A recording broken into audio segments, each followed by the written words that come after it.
मैं एडवोकेट सुमित कुमार झा आप सभी का अपने यूट्यूब चैनल प्रोफेशनल लॉ में एक बार फिर से स्वागत करता हूं।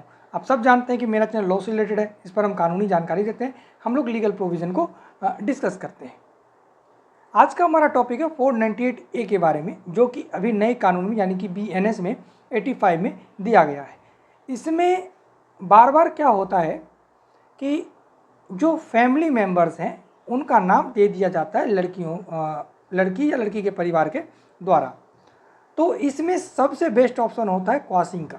पहले ये क्वास नहीं होता था, लेकिन अब वेरियस जजमेंट ऐसा आ गया है सुप्रीम कोर्ट को, जिसको कि अभी हम डिस्कस करेंगे। हाल फिलहाल अभी 23 अप्रैल 2025 को एक जजमेंट आया है, उसको डिस्कस करेंगे। और उस जजमेंट में 2 जजमेंट के बारे में और कहा गया है, उसको भी हम डिस्कस करेंगे। यानी कि हम कह सकते हैं कि अब अगर कोई फैमिली मेम्बर का नाम देता है तो फैमिली मेम्बर अपना नाम हटवा सकते हैं। कैसे हटवा सकते हैं उसको डिस्कस करेंगे। तो सबसे पहले जान लेते हैं 498A के बारे में और क्रॉसपॉन्डिंग टू 85 BNS। तो इसमें जब हम किसी भी लड़की को परेशान करते हैं डॉहरी के लिए, दहेज के लिए, उनको प्रताड़ना देते हैं, चाहे वो शारीरिक हो या मानसिक हो, तो हम कह सकते हैं कि उन पर 498A की 88 और अभी 85 BNS की धारा लग सकती है और उन पर लगाई जाती है। जनरली जो इसमें कल्प्रिट माना जाता है वो हस्बैंड को माना जाता है और प्रिजम्पशन जो होता है वो लड़की के साथ होता है। तो इसमें तो मेन कल्प्रिट किसको माना जाता है? लड़के को माना जाता है। पर पहले क्या होता था, अभी भी होता है, कि जब लड़की केस करती थी तो फैमिली मेम्बर का नाम दे देती थी।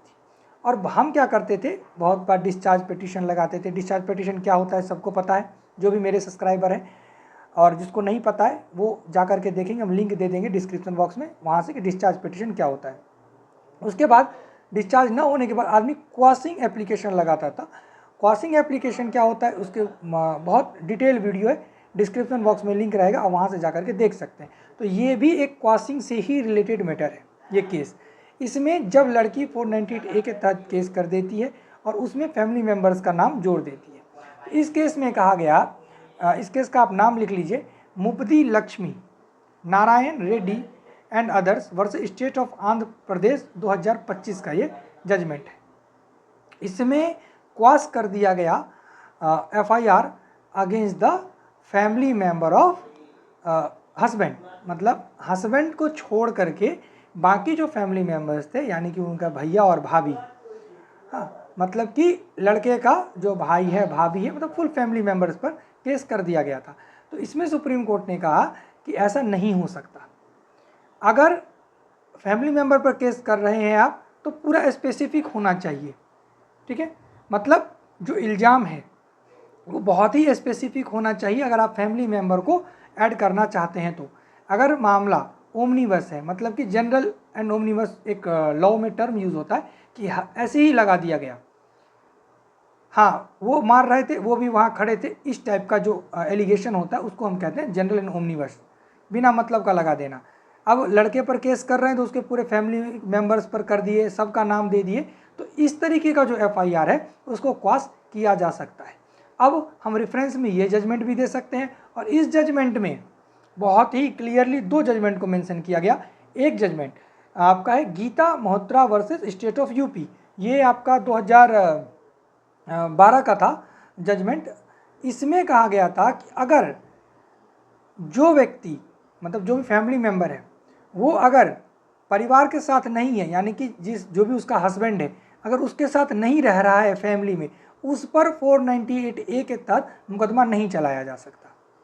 क्लियर वर्डों में इस केस में कहा गया। इसका मतलब कि अगर आप नहीं रह रहे हैं लंबे समय से अपने परिवार के साथ और वहाँ पर 498A का केस करती है किसी की भी पत्नी हो और आप उस फैमिली मेम्बर से बिलोंग करते हैं, तो आपके खिलाफ 498A नहीं चलेगा। आप क्वासिंग में जा सकते हैं। क्वासिंग अब किस सेक्शन में फाइल होता है, पहले किस में होता था, अब किस में होता है, ये हम बता चुके हैं। और कैसे लगाया जाता है एप्लीकेशन, कहाँ लगता है, फुल वीडियो है, डिस्क्रिप्शन बॉक्स में रहेगा, अब वहाँ से जा करके देख सकते हैं, ठीक है। तो ये हो गया पहला जजमेंट, अगर आप साथ नहीं रहते तो आप पर मुकदमा नहीं चलेगा। और दूसरा हुआ था लक्ष्मी नारायण वर्सेस तेलंगाना 2024 का ही जजमेंट था। इसमें भी सुप्रीम कोर्ट ने कहा था कि जो एलिगेशन है वो स्पेसिफिक होना चाहिए, अदरवाइज जो फैमिली मेम्बर्स हैं उन पर मुकदमा नहीं चलाया जा सकता। तो इस 3 जजमेंट से ये तो क्लियर हो गया कि अगर आप फैमिली मेम्बर्स पर आरोप लगा रहे हैं तो बहुत ही स्पेसिफिक होना चाहिए। वो जब भी घटना घट रही है वो वहाँ पर होने चाहिए, मतलब प्रेजेंट रहना चाहिए उन सबको जिनका आप नाम दे रहे हैं। अगर वो वहाँ पर नहीं है बहुत लंबे समय से तो उन पर 498A के तहत मुकदमा नहीं चलाया जा सकता, उसको क्वाश कर दिया जाएगा। ठीक है, तो आई होप कि 498A सेक्शन 85B NS और क्वाशिंग ये सब आपको पता चल गया होगा कि किस ग्राउंड पर फैमिली मेम्बर्स का नाम नहीं दिया जा सकता। अगर दिया भी जा सकता है तो वो क्वाश हो जाएगा, किस सेक्शन में होगा। और डिटेल वीडियो जानने के लिए आप डिस्क्रिप्शन बॉक्स में जाइए, वेरियस लिंक्स मिलेगा और सब रिलेटेड रहेगा आपका डॉहरी से, 498A और 85 से। डिस्चार्ज पिटीशन भी वहाँ पर होगा, मिलेगा, क्वाशिंग पिटीशन भी आपको वहीं मिलेगा। मिलते हैं किसी नेक्स्ट वीडियो में, आज के लिए इतना ही, जय हिंद।